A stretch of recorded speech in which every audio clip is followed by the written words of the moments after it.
What's going on, y'all? It's Mechanics Garage coming at you. We on location down at C-Bus. About to work on this 2007 Dodge Caliber right here. We got to change out the front subframe on this bad boy. So this is going to be a challenge. It's a little bit of work you got to do. So you'll need to take your wheels off, and you got a lot of stuff you got to remove. Like you got to take apart the stabilizer links, which is right here. You're gonna need to remove that bottom one. You got to take off the lower ball joints on both sides. And there's various bolts and screws and stuff up under there. And you see we already got the car jacked up, already got the wheels off. So we're about to get busy. All right, guys. We are now going to disconnect our sway bar. There's 2 bolts here, there's 2 bolts on the other side. Those are 13 millimeter. As you can see, I've already taken them out. This is what they look like. So you take those out, there's 4 of those. You just leave the sway bar hanging in here loose. And now there's a heat shield right back here that sits over the top of the steering rack. You gotta take off that heat shield. It's 2 10 millimeter bolts. And once we remove that, there's a bolt back here on top that's holding the steering rack up. It's kind of hard to see because I don't have some good lighting. I believe that one's probably like a 17. So we're gonna do that next. All right, guys, we finally worked our way and got this thing out of here. Be aware that there are 2 bolts that are holding on your rack and pinion. And then once you get those out, and you've got these 4 bolts that are on the corners, we go in like that spot right there, that right there, on both sides. Those are 21 millimeter. So once you got all that loose, the thing should just drop out. So if you can put something under, like a jack or something to catch it, that would be great. We didn't have an extra jack because we're holding up our transmission. So yeah, that was a chore. This took a lot longer than what we've been sitting here recording. So now let me show you how it looks. You can see our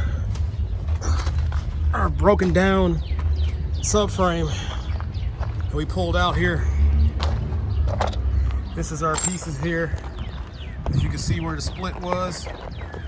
What happens is water gathers down here, and sometimes it will travel down into this pocket and cause this thing to corrode. So that's what happened on ours, and it ended up splitting, as you can see.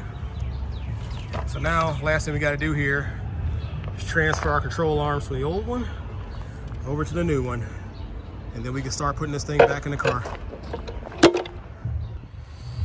All right, people, see we've already transferred our lower control arms. He's breathing so hard because this was a job. Yes, it was not easy. And it's in the sun, it's 90 degrees out here.